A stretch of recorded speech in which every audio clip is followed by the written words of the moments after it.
Hello, everyone. Welcome back to another webinar. This is kind of cool. We're going to be doing market analytics and data. We're going to be taking a look at some major metro areas. MSA data is usually posted on very popular sites such as Census Bureau, National Association of Realtors. City data is another one. So there's a lot of great data sites that you can track. So we're just going to do a few markets that we think could be poised for potential. So let's hop right into this. So basically, having good fundamentals in any area is really key. I like to just base it off of first, just start off with the basics, just like population growth, median household income, median home values, the crime index, and then also job growth, right? So having like a five kind of metric focus like this is really good. So this was actually provided by Neil Bawa. He does a lot of like multifamily data. So he's big on to just analyzing different markets, making decisions off of data, and overall just handling really good projects. So I would check him out, but this is kind of just a quick spreadsheet. Anyone can do this. It's pretty simple. So you just create like five columns like this, basically the population like 10, 12 years ago, and then the population right now, and then the growth rate on that difference. And then same thing, do it for the household income. Some of the data is not really up to date, I would say. So it kind of takes a while for some of the large sites such as like Census Bureau or Census Bureau and other data sites to kind of uh, aggregate all of their data and make it like accurate and up to date as possible. So it takes a little while, but I think it's still good to track it just to get a quick insight into that market. But yeah, so here's like it's just a quick 5-step kind of approach. So you're taking the household income and then the household value from the 2000s and then comparing it to the most recent date.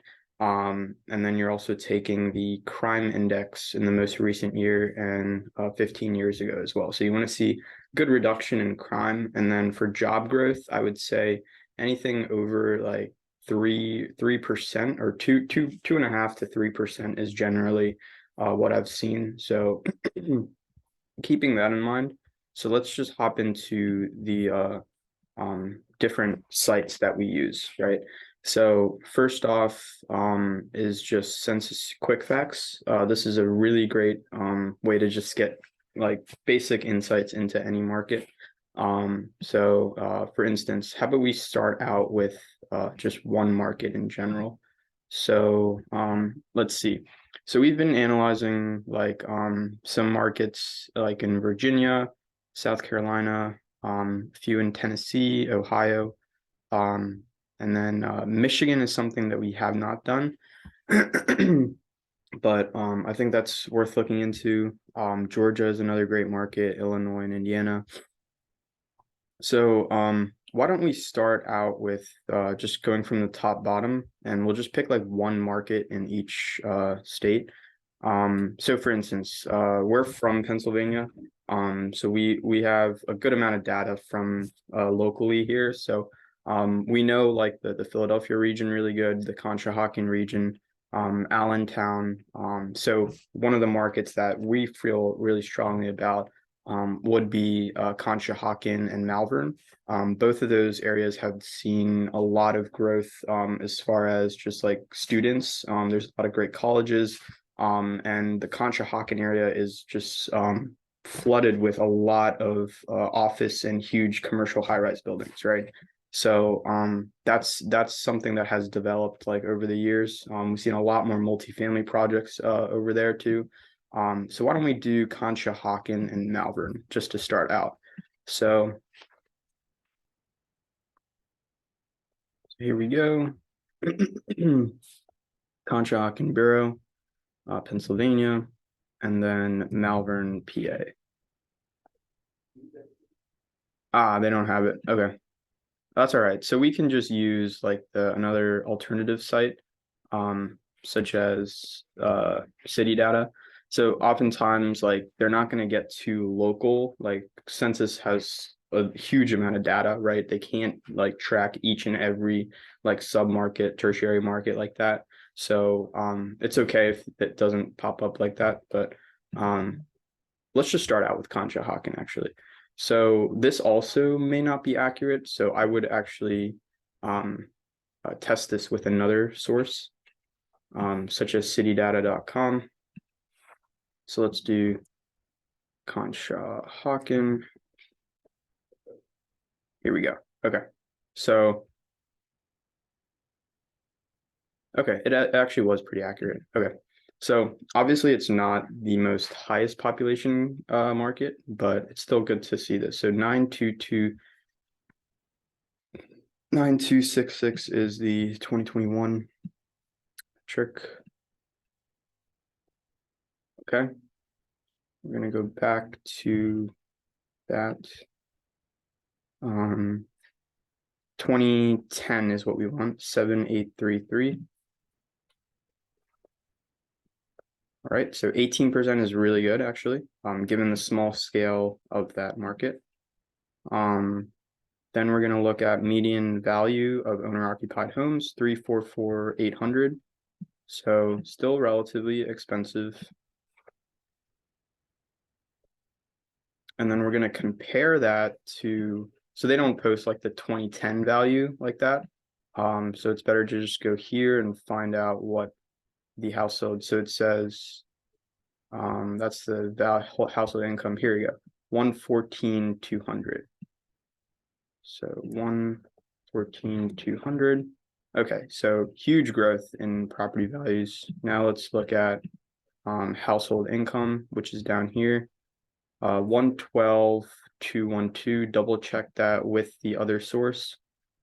87961. So this is 2019, and this is all the way up to 2021. So this is more accurate. So I would take that. 112,212. All right. And then I would take, since it doesn't have 20 or 2000s data, I would take this number, 43,599. Okay, so seeing a lot of growth there. See, 200% huge bump in property values, 150. Oh, albeit this is kind of like rough. It's rough estimates, but it's still good to see like which ones are like standing out, which ones are outliers. So yeah. So usually if we see like 4 out of the 5 like kind of meeting the standards, or what your kind of ideal market like metric hurdle like rate is, then it's good to look into properties in that area. So 61.3 and 204.7 is the crime index. All right, so that's crime. Now let's go to job growth. So Conshohocken. So Conshohocken is not going to show. Wait, I just spelled it wrong. Yeah, it's not going to show up here. So this is from the Bureau of Labor Statistics. It has a lot of submarkets and other markets that they track. So KOP is the closest to this.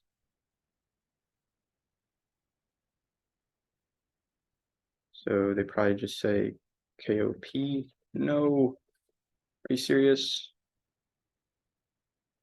All right, so here are all the Pennsylvania markets. Let's see which one is closest by. Montgomery County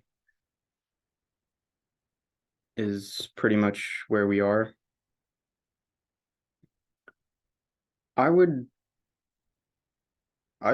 not really go with any of these because I mean Montgomery County is probably the closest thing that you can get to it. But yeah, so let's just see here quick. King of Prussia nearest city. So this kind of shows you quick 16 miles from Philly, right? So I mean, you could take Phillies, but Phillies would be kind of misleading because Philly is like a huge market. So yeah, I mean, King of Prussia, let's see, the county that King of Prussia is in is pretty much Montgomery County. So let's just take Montgomery County's data. So we're gonna go here, go to Montgomery County. Now, albeit it does include a bunch of other markets, Bucks County, Chester County, but just take it with a grain of salt. It's trending. You just want to see that it's trending in the right direction. So 1097.8. So it's on 1,000, right? 1097,800. So it'd be a million on that, and then 10662 would be here. 106,200. If you're confused about these formulas, it's basically just taking its beginning and kind of growth rate, right? So basically you just take the end value, you subtract it from the beginning, and then you divide it from the beginning. So that's just a basic growth rate to see what the time, whatever time period that you have, you can see what the growth rate is. Okay, so that was pretty quick. Now we're going to do Malvern. Now Malvern doesn't have data from Census Bureau, but it should have data from here. So Malvern, PA, another small market. Not too many people know about it, but it has a lot of great schools. It's actually nearby, somewhat nearby Villanova, and it's kind of a booming area. So 3455 is a population here. See, it does not have population in the 2000s, but it does say 12.9%. So that's a good indicator. All right. So 3455 is for Malvern. I'm sorry, let me just close some of these sites so it doesn't get confusing with everything that's open. Email. Okay. So 3455. All right. And a 12.5% jump. So what you're going to do is it would be the beginning value, right, times the growth rate, adding back the beginning value. Actually, I'm not going to try and solve for it. Actually, I can quickly solve for it. 3455 minus x divided by x is equal to 12.5%. Do 12.5%. X is equal to 3455 minus x. 3455 is equal to 12.5%. X plus x. Take x out of the equation.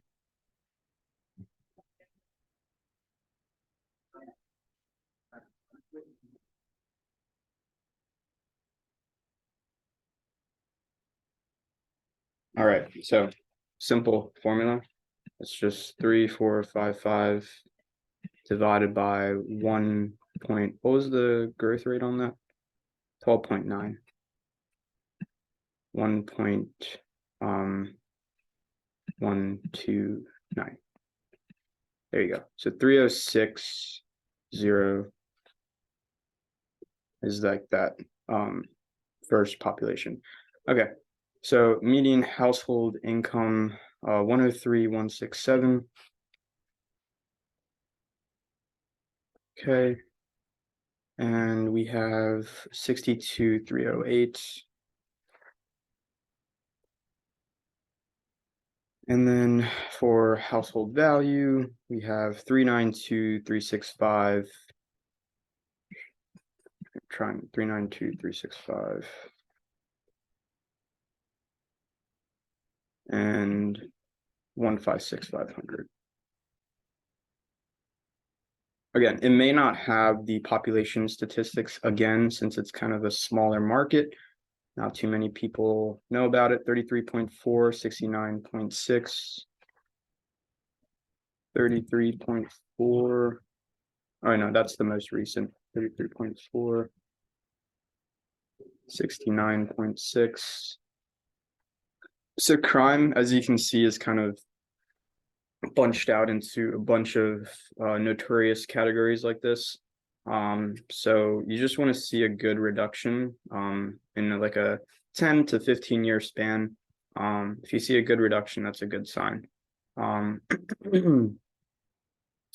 So yeah, and then lastly, we have population. So let's see if Malvern is available, and it is not. Okay, so Malvern again should be in Montgomery County.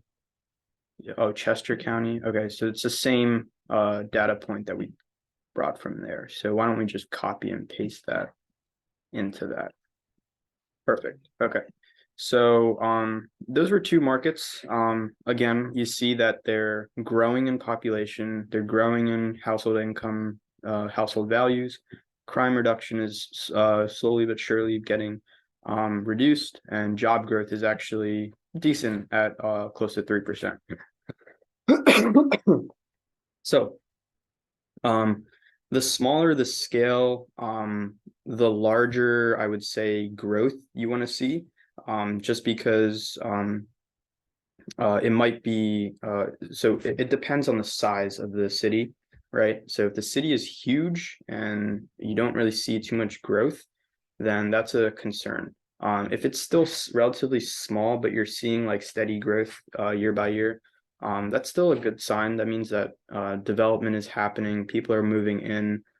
There's probably more housing activity happening, right? So those are all good signs to track out. So great markets that we just analyzed for PA. Why don't we take a look at one that has kind of intrigued me, which is just North Carolina in general. We did all of the South Carolina markets, as you can see here. Some great statistics from Charleston, Greenville, Myrtle Beach, and we were going to do like Outer Banks and Virginia Beach as well, but we can add those later. But all right, so let's do North Carolina. Let's do Raleigh, Durham, and Charlotte. So two great markets. So here we go. Here's Raleigh's job statistics. 706, 700.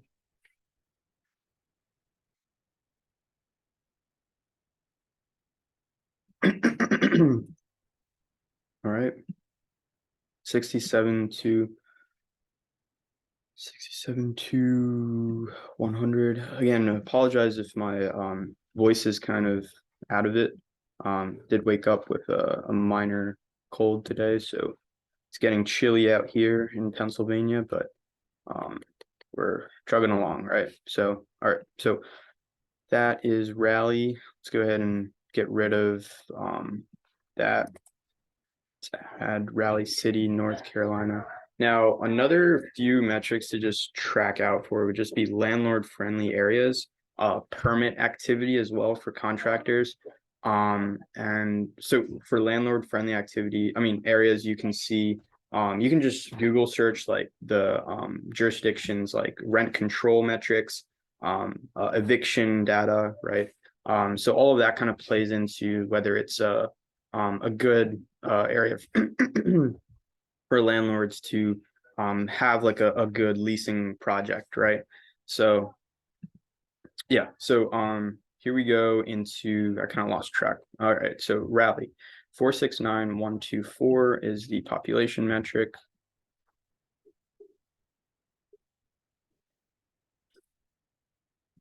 And in 2010, it was 403,392. Good growth there. And we're going to get the values. So for owner occupied homes, 285,400.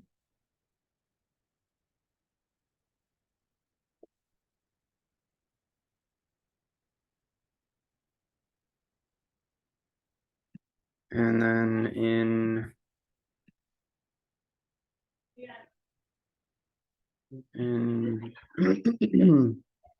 Now you can do Durham separately.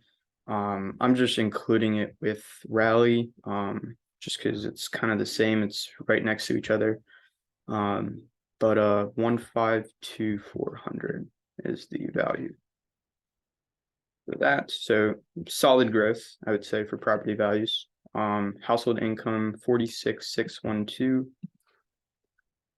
for the 2000 metric. And then for the 2021 metric, it's 72,996. Okay, so solid. Oh, what happened here? There you go. Okay. Let's check out the crime. Got 359.1. In 2006, 2019, 165.5. Awesome. So great reduction in crime. Overall solid value growth, solid income growth.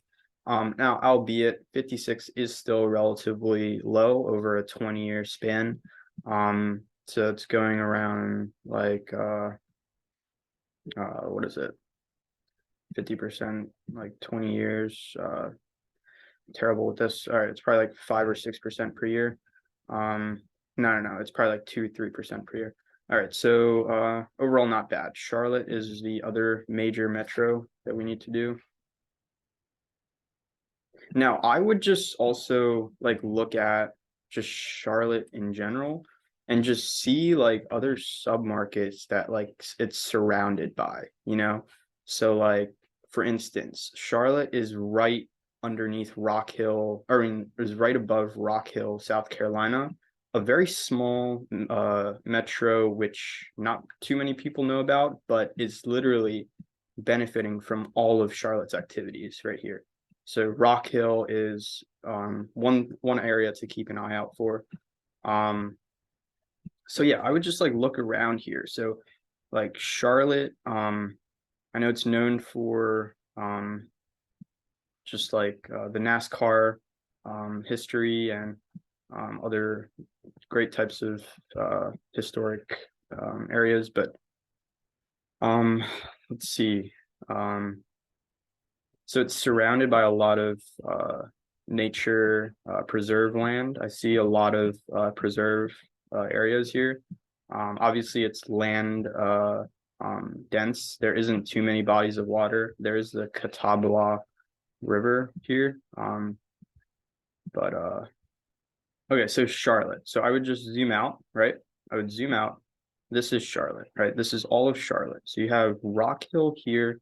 You have Gastonia right to the west of it, Concord in the northeast, and then Mooresville in the north area. So interesting area nonetheless.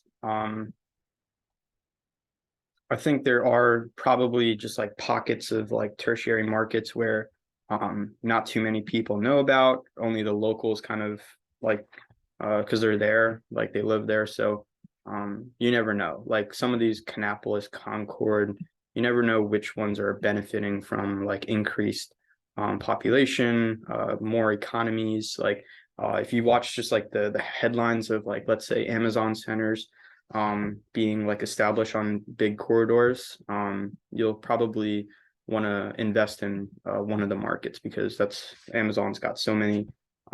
It's got a huge workforce. Amazon, Apple, all the FANG stocks, right?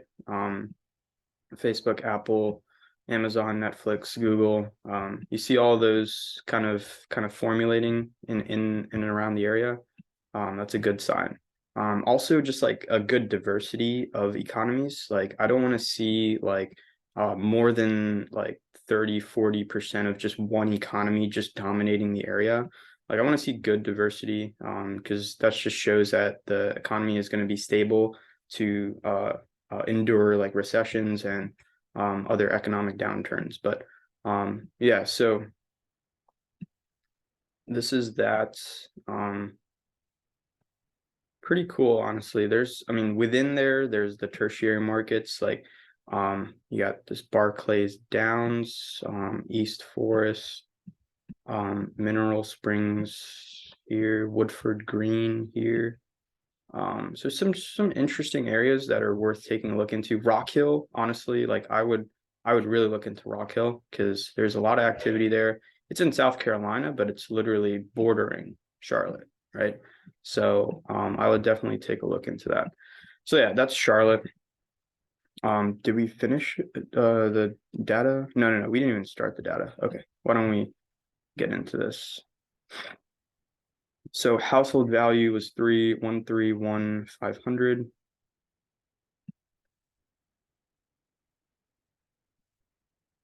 Household income was 46,975. And crime index is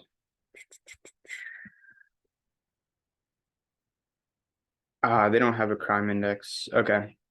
Not to worry. That's kind of odd. Why don't they have a crime index? They have mortgage data. That's kind of cool. But they don't have a crime index. That's all right. Overall, I'm sure Charlotte is still a safe area to invest in. One of the larger metros within even all of the Carolinas, and definitely one of the more historic areas that people love to visit. Tourists love to go there. I'm sure the short-term rental activity is probably solid. Hotels and everything, they're probably solid. So yeah, we can at least just get the basic population metrics in here. So we have Charlotte. We can also just compare it to did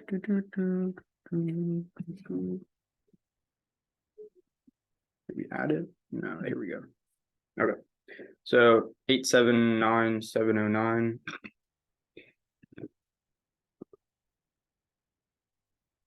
That is that. And then 731,424. Again, great population growth.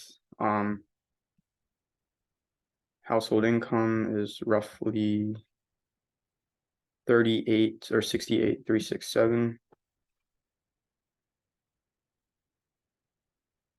Solid. I mean, 45 is still kind of low, but it's all good. Lastly, housing values 258 for that.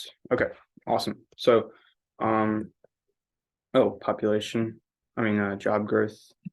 Last one before we kind of. How do I get rid of this bar? This Zoom bar is getting annoying. Okay, here we go. And we'll also hop into apartments.com just to see what's going on in there. All right, Charlotte, Concord, Gastonia. See, Gastonia is a popular area. So obviously this is going to be a lot larger. 13326. Right, and then 1260.2.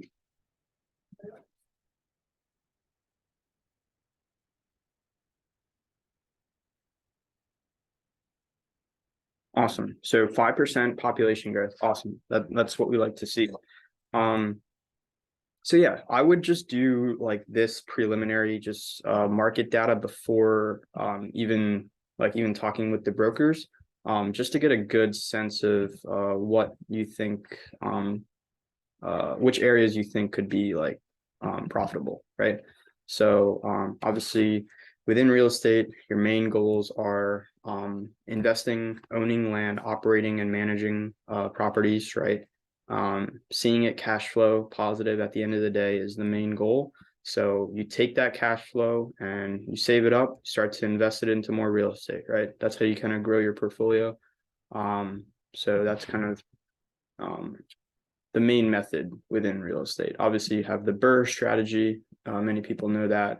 So it's buy, rehab, rent, refinance, repeat. Also have the fix and flip strategy. You can wholesale, many different methods to just get into real estate. But at our firm, we're just starting out by just locating a nice, solid, manageable multifamily project, and seeing how it performs and how we effectively manage it. And then from there, if we see that it goes pretty well, we're going to start to scale, get more units under the portfolio, and start to implement better management skills and more systems and processes. So really, it's a matter of just getting into it. Like deal flow is like literally the name of the game, and understanding which markets are doing good, contacting great brokers, and just communicating as far as like the data and the financial data, and doing the due diligence process with your team. So here's just a quick National Association of Realtors data that I like to look at. So for instance, this is in Columbus, Ohio. We can grab the North Carolina ones. So let's see how Charlotte is performing. All right. Again, major metro is Charlotte, Concord, and Gastonia. So we saw that on the map, that it's kind of like all in the same area, you know? So here you go. So I would look at the multifamily metrics here. So you have absorption. If you know what absorption is, it's essentially how many units were occupied in that period, subtracting out how many units were vacant in that period. So if you see negative net absorption, that's a really bad sign. That means that vacancy levels are increasing rapidly, and that area is not really like either being managed well, or occupancy is really low, right? So that's a good inclination for missed out profits and missed out cash flow. So yeah, so absorption units, you can track it here. You can see what the market asking rent growth is in the last 12 months. You can see the asking rent per unit, the effective rent. So effective rent is essentially subtracting out like loss to lease, vacancy, and other credit loss. That's how you get effective gross revenue. So that's market effective rent. Vacancy rate, obviously, 7.4 is not like terrible. I mean, anything below 9% would start to concern me. But 7.4 is not terrible. 4.3% market cap rate. So still an expensive area to invest in. So I would keep that in mind before getting into a project. So that's for multifamily. Inventory units still decent at 199,000. Obviously, you're going to see more retail and office inventory just because of the sheer volume and the need for office and retail. Multifamily projects you get more units, you get a lot more, I would say, floor area ratio, because you're building a high-rise building on a certain acreage of land, which is not even that much. So I would always just keep an eye out for some of these metrics, because they could definitely impact that area. Or I mean, it would change your perception of that area. So yeah, net deliveries are just like how many were constructed and starting to get stabilized. So that's net deliveries.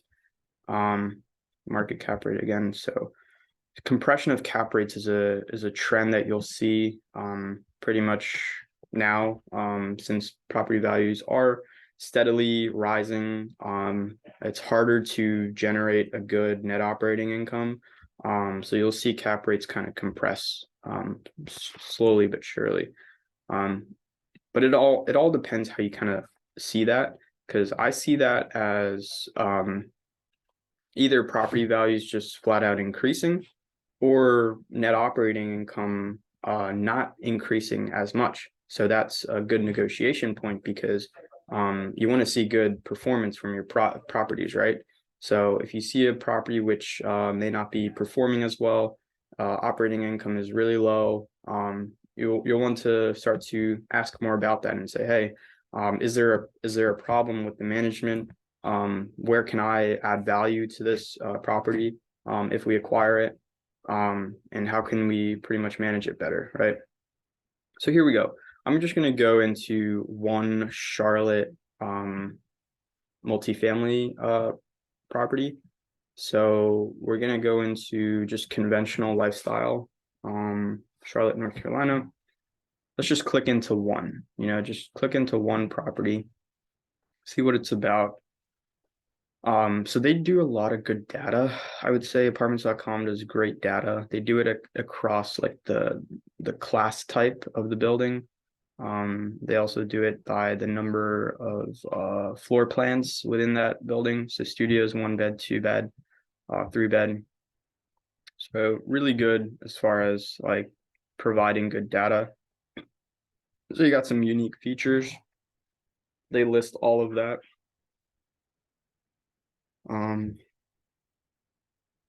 Got contact information, got the amenities, got a pool, fitness center, elevator, concierge, clubhouse, controlled.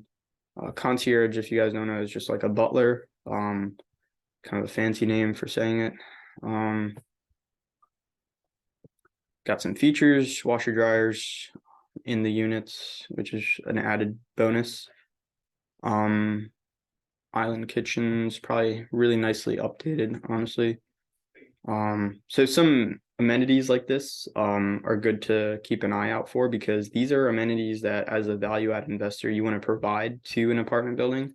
So I would really think that if you locate a property which seems a bit distressed or outdated, could use some interior refurnishes, and I would just say sprucing up like the whole vibe in the units.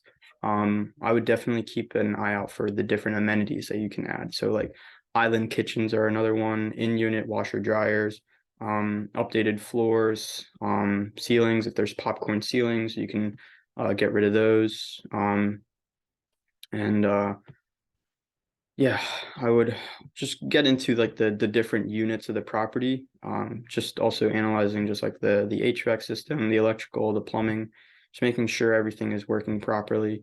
And then also how the kitchen looks, because kitchens are huge in small apartments like this. It's probably combined with the living space in most cases. So you want to make sure. So here's a quick video on this property.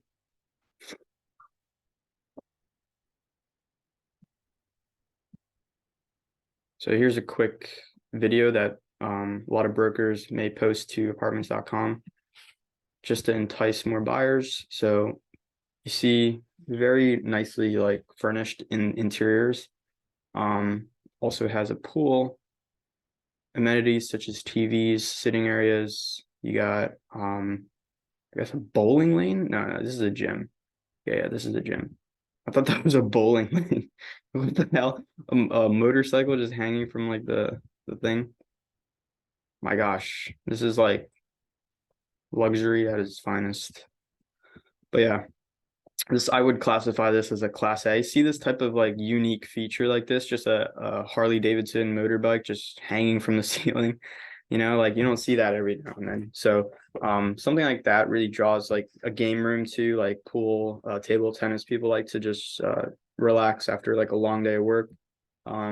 So stuff like this kind of attracts a lot more people. And it just makes a more community style, comfortable living arrangement, right? So here you go. Kitchen, really nicely updated. You see like even like the wine cellar cabinets here. You got updated appliances, good cabinetry, backsplash, countertops. Interior wise, you got some good decorations. Obviously, it's up to the tenant to kind of update the property and add like the different interior designs, right? But I would just keep it. So you see like all of this fancy stuff, right? So I would just give you a mindset where like you can X out all of the fixtures associated with the property and just focus on what the vanilla shell, or also just like the base interior design shell of the property looks like, right? So have that in mind. Don't get like kind of sidetracked with all like the fancy features, like the vase and everything, because you never know, all that stuff is going to be gone. The seller may not actually keep the units like furnished like that. So that's extra CapEx budget as the owner if you're providing that to your tenants, right? So you see some really nice interior finishes. but I would take photos of this, right? So if you're touring the property, just start taking photos of this, see what the style is really with the building. So you see these barn doors kind of transitioning into the bedroom, really nice seamless transition like that. So keep that kind of laid back, I would say a contemporary modern approach with designing the interiors. Exterior wise, it looks pretty solid.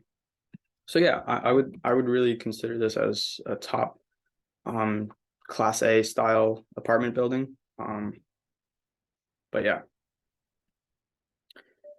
So yeah, pretty cool. This is just an idea of like the floor plans. This is the studio that we saw with those barn doors, right? You have the kitchen over here, washer, dryer, mechanical room, closet, bathroom, everything that you really just need with a studio. So really cool. So I would just take a look at apartments.com just to get an idea of what style apartments are in the area. And if the one that you're researching or communicating with brokers on kind of matches up to that class type, right? And seeing like where you can match it up to that class type and achieve those market level rents, right? So that's something to keep an eye out for. So yeah, we did a good amount today. We analyzed a few markets. We saw the basic data points to keep track of. The other thing I wanted to research here was permit activity. Do they have building? Yes, they do. Oh, but it's they don't have data on it. So sometimes they don't have data on this. So I would just either use like a what's it called? Just a report from like a brokerage firm who does a lot of data about like construction pipeline activity. That's a good site and insight into what the construction activity is in that area. So yeah, this was great. I thought we learned a lot here today, just on a few markets that I thought really strongly of. So I highly encourage you guys just to keep looking into markets, seeing what could work for you, and overall just seeing if the data supports your decision, right? So I mean, within any type of commercial real estate decision or acquisition or even transaction of a property, you have to analyze the risks, right? The risks associated with going into that deal. So I would give it like 4 or 5 quadrants, which I've kind of learned over the years. I would say the first risk is just property condition risk. So condition wise, you don't want to see like risk of fires or hazardous material within it, lead, asbestos, mold, stuff like that. Raises a concern, but also you have to have the proper action steps to remediate that, right? So yeah, so I would say condition risk is huge. The second level of risk I would just say is relationship risk. So whether you're in an area where contractor activity is very minimum, contractors are hard to find, and when you do find one, it's not the best like ongoing relationship, right? So that also raises a red flag for me. I would just make sure that contractor activity in that area is booming. There's more competition. People are more and more willing to take on projects, right? And it's a better investment from an investor buyer's perspective, right? So that's the second level of risk. The third level of risk, I would just say is market risk. So like I mentioned, like just doing like a quick desktop analysis of the market is really important. Backing your decisions up with facts is also important. So oftentimes like you can also look at like the offer memorandum that like brokers post. They do a lot of good data points. So you can factor that into your opinion if it's a worthwhile investment. And then also just trusting your decision making and your data gathering as well, right? So that's the third level of risk, market risk, right? You can't control inflation, you can't control interest rates. You just have to find areas which are just booming in economic growth, right? So that's the third level. The fourth level, I would just say, is systems. Systems is huge in real estate, the operation aspect of it. So for instance, for property management companies, you have to make sure that they have a solid software which you can rely on. You can do leasing, you can have rent control, you can pretty much manage the entire asset to its fullest, right? The leasing, the marketing, the screening process, the listing process for vacant units, right? All of that stuff should be kind of seamless, right? So software is huge for property management companies. So I would keep an eye out for that. And then some other systems on the asset management side is just handling good communications with the property management company on a weekly basis. And then also knowing what your underwriting is tell you as far as refinancing the property, right? So your refinance date is going to definitely be in your underwriting, and then your disposition date is also going to be in your underwriting, right? General timeline is like 5 to 7 years, depends on how much return your underwriting is projecting, but that also depends, right? So making sure that you have a solid system in place to track your underwriting on like a quarterly or even semi-annually basis, and making sure that like your preliminary underwriting is actually matching the actual financial data, right? So that's that. And then also just from a property management perspective, just handling just the upkeep and maintenance on the property is really key. Oftentimes you'll see property management companies like making a profit center out of their business, right? Like upcharging on just routine maintenance expenses here and there, and that can really hurt your expenses, right? Or hurt your profitability within that investment. So make sure that they're not like taking advantage of you in that way. Whenever you're in an area, you're out of state, screen that property management company thoroughly. I did a video on that in the past, so take a look at that. Kind of goes through all of the key points with that. But yeah, so I would just really take a risk-averse approach going into the acquisition or the transaction. And then when you're in that due diligence process, just take it a step at a time. Just don't like panic or have like too many frantic moments. I would just keep calm, knowing that if I just stick to this due diligence checklist and I get the things done, I will succeed and manage this property efficiently, right? So really just taking that process-oriented approach and having like all of your spreadsheets in line, all of your checklists in line, and overall just having teammates and mentors to kind of support your project, right? So yeah, overall, this was a great video. Got a lot of great insight into the Charlotte markets and then some Pennsylvania markets, which we thought really highly of. So yeah, so we'll get into more later down the road. Obviously, I don't want to bore you with just analyzing and doing this. You can just do this yourself.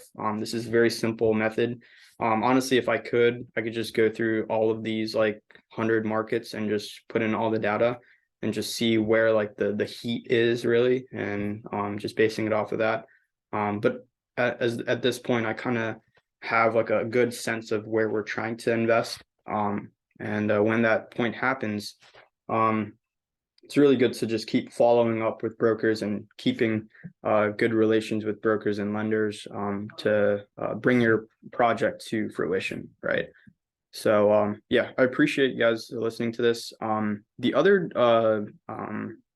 videos that we're doing, I would just say is the asset management, property management videos.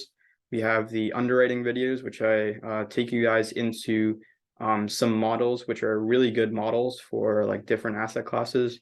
Also going into just the raising capital and syndication structure within real estate. And then lastly, I would just say the financing aspect of it.